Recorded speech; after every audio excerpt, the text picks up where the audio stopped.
What's up YouTube? It's your boy Nash here. Welcome back to the channel. Now before we get started with this week's episode of WWE's Biggest Issue, the road to 200 subs has now come to a close, and we are now at the halfway point to 500 subs. You heard me right. We are 248 subs away from hitting 500, and who knows, maybe we might hit 500 subs by the end of the summer. Only time will tell. Excuse me, but as I have said in previous videos, if this channel does get to 500 subs, I will open up this Korean LOB booster box in its entirety on the channel that I got from my partners over at Collector Store. So be sure to check them out. Link and address will be in the description below. By checking them out, not only does it support them, it also supports the channel, and I would greatly appreciate it. On the hopes to potentially pull a Blue Eyes White Dragon, a Dark Magician, a Red Eyes Black Dragon, a piece of Exodia, Monster Reborn, Pot of Greed. The possibilities are out there. Excuse me. However, if this channel gets to 1,000 subs, I will open up this first edition Toon Chaos box in its entirety on the channel that I also got from my partners over at Collector Store, on the hopes to potentially pull a collector's rare out of the set, much similar to what I pulled out of my Genesis Impact box that I opened up last year, which is this beautiful collector rare B-Cob from the Underworld. This thing looks absolutely incredible, you guys. But with that being said, if you guys want to see these boxes get opened, maybe you guys want more episodes of WWE's Biggest Issue. Maybe you guys want more episodes of Yu-Gi-Oh's Biggest Issue. Deck profiles, card discussions, WWE topic videos, or maybe, just maybe, you guys want some premium live event predictions and results. Well, if you guys want all of that and more, my channel is the place to be. So if you guys are new to the channel, and I know that a lot of you guys are, because more than 85% of you guys are watching the content, but you guys aren't even subscribed. And to top it all off, we gotta get more women to watch the content as well. So if you guys are watching the content, you like the content, and you want more of the content, but you guys have not subscribed as of yet, then make sure you guys do indeed subscribe to the channel, turn on the notification bell, smash that thumbs up button on this video. Excuse me. And as always, make sure you guys are following me on all of my social media. All of my ads will be in the description below, as will the info to my fan mail. It will also be in the description as well. And I want you guys to post in the comments below answering the question of the day, which in a way it kind of ties with this week's episode. But the question of the day is this: who would you guys like to see become the next Paul Heyman guy? Let me know down in the comments below.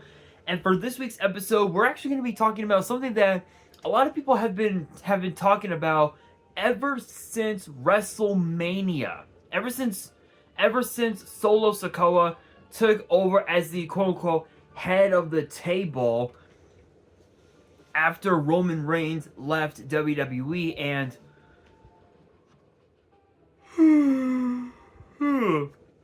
excuse me.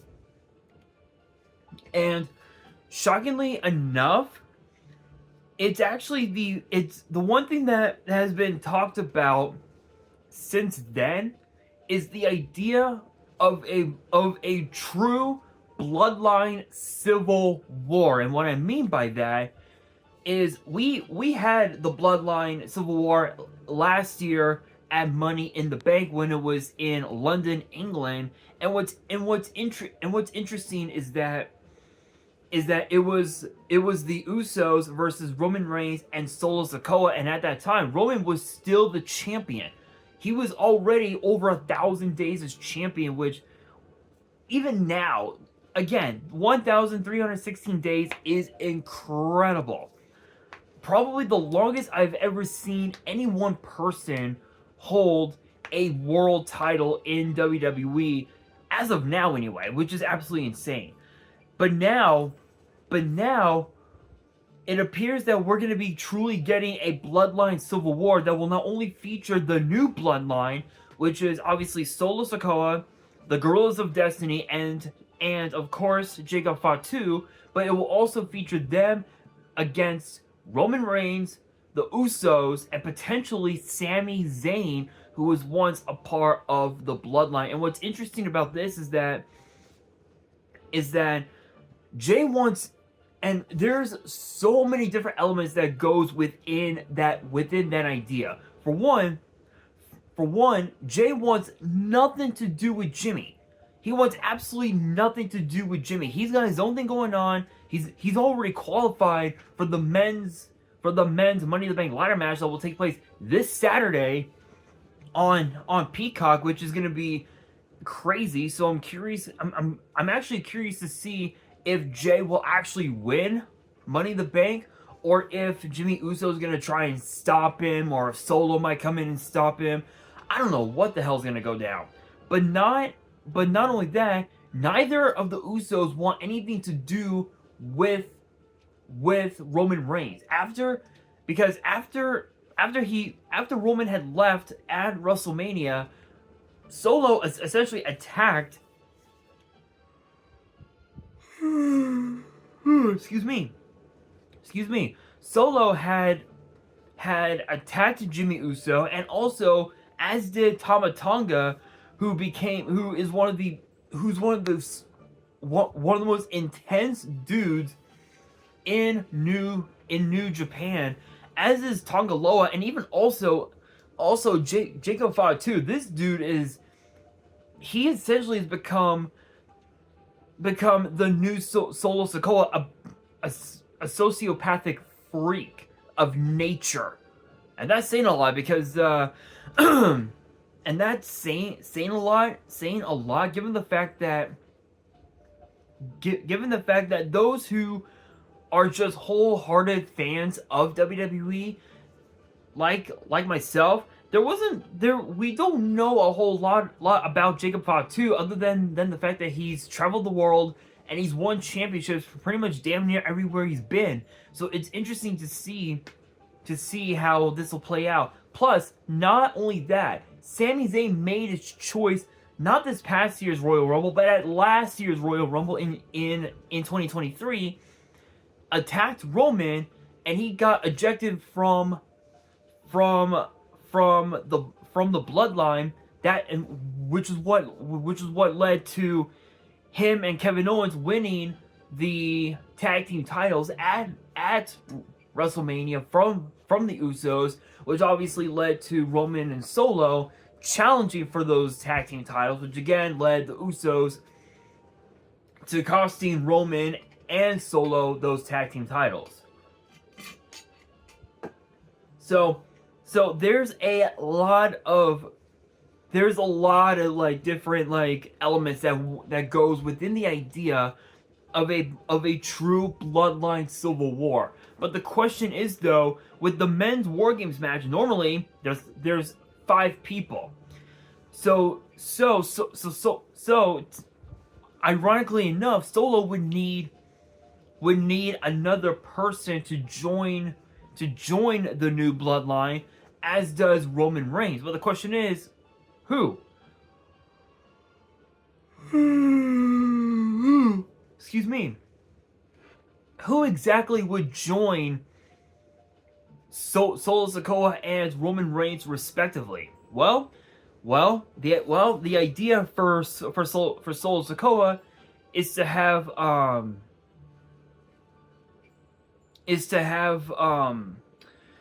what's the guy's name? Lance on Hawaii as part of the new Bloodline. And then on Roman's side, there's been a lot of chatter that it's supposed to be Zilla Fatu, who's actually the son of Umaga, who's the son of Umaga and the nephew of Rikishi. So there's a lot of tension. There's a lot of different elements. Again, there's a lot of elements that can go with that. But after what happened on SmackDown this past Friday, I can pretty much almost guarantee that Paul Heyman is definitely going to reunite with Roman Reigns upon his return. because even though Roman said that he was no longer going to be in WWE if he lost his title to Cody, there's no way Roman could ever pass up kicking Solo's ass inside WarGames. And funny enough, there was actually a bit of an update on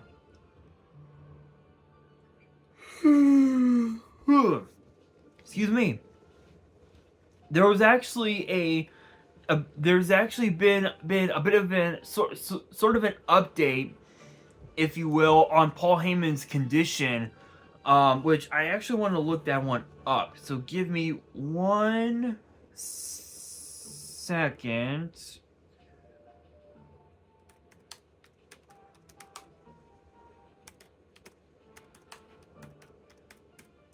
Give me a second, guys.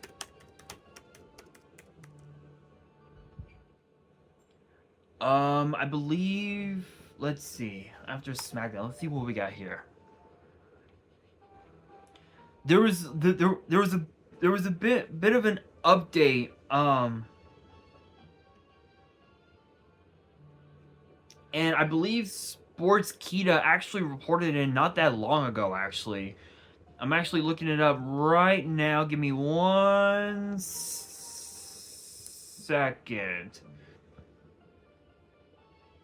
So okay, all right, here we are. So obviously we saw what happened on SmackDown, where Solo wanted Paul Heyman to acknowledge, excuse me, Solo as the new tribal chief, and he even had as well Roman's Ula Fala, which is a necklace passed down by the previous tribal chiefs from one generation to the next. And Paul Heyman was like, nope, I don't see you as my tribal chief. And so not only did he get hit with a Samoan spike, but he even also got hit with a splash for his trouble, and got put through the announce table as well. And apparently there's been a bit of an update on his condition, and apparently actually that's not it either. Hang on, guys.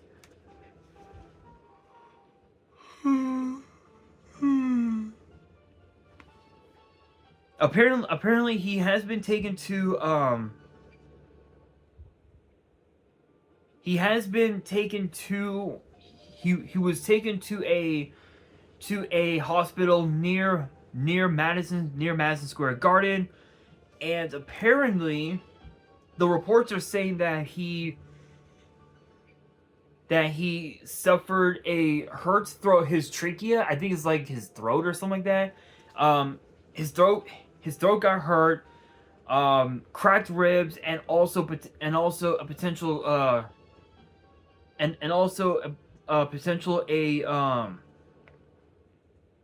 a bruised lower back. And apparently that's pretty much all we can say at this point as far as that goes. But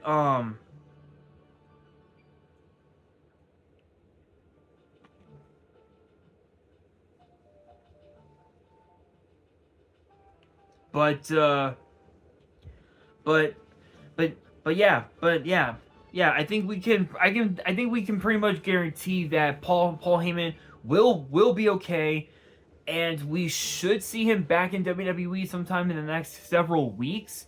Potentially even also we might even see him come back to WWE at Money in the Bank with Roman Reigns, because there have been a lot of chatter that we might see Roman Reigns come back at Money in the Bank to confront Solo, which is possible, but that all leads to the big question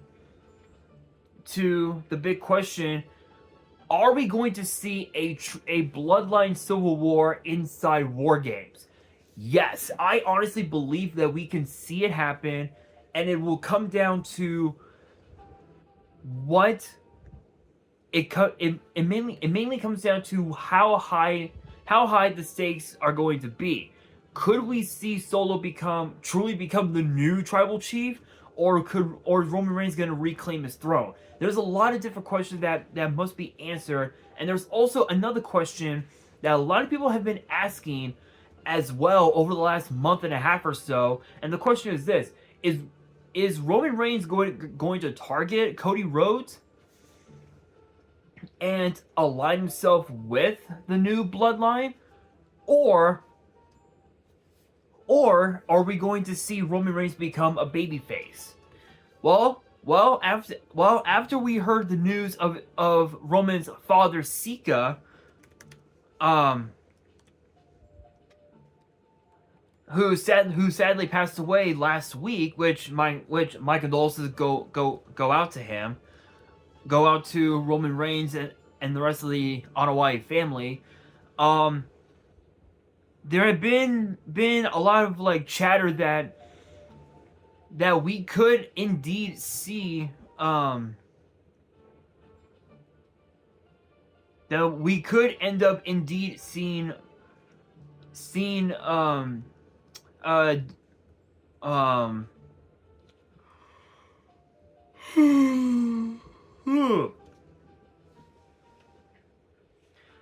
we could end up seeing Roman Reigns come back as a babyface, and not even target Cody Rhodes at all. We know that Solo's targeting Cody, but is Roman going to be?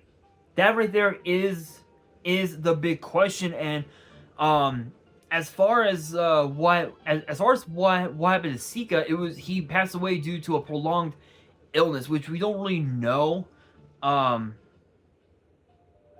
We don't really know what that sickness is. I'm not really sure. But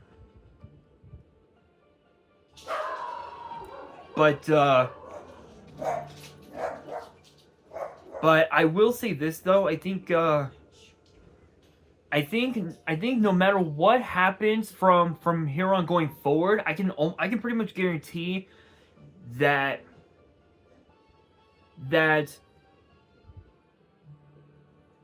the Bloodline story is far from done, and I can pretty much guarantee that it's not gonna end until we see Roman Reigns come back, and until Roman Reigns does the right thing and take out Solo Sikoa and the rest of the new Bloodline. But then again, if the rumors are indeed true and Roman is never coming back, then we might end up seeing Cody, Randy, and Kevin Owens, and one other person potentially could be anybody. It could even be Sami Zayn for all we know, fend off against the new Bloodline, which is possible, but only time will tell. But I want your guys' opinion. Let me know down in the comments below which direction you believe WWE should take. Should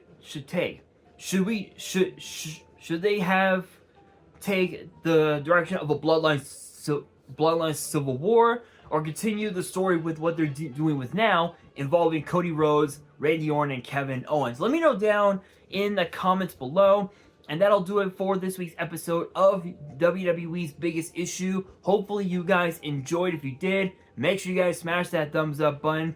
If you guys are new to the channel and you guys want more episodes of WWE's Biggest Issue in the future, then make sure you guys subscribe to the channel, turn on the notification bell, and make sure you guys are following me on all of my social media. All of my ads will be in the description below, as will the info to my fan mail. It'll also be in the description as well. And on that, this is your boy Nash, signing out.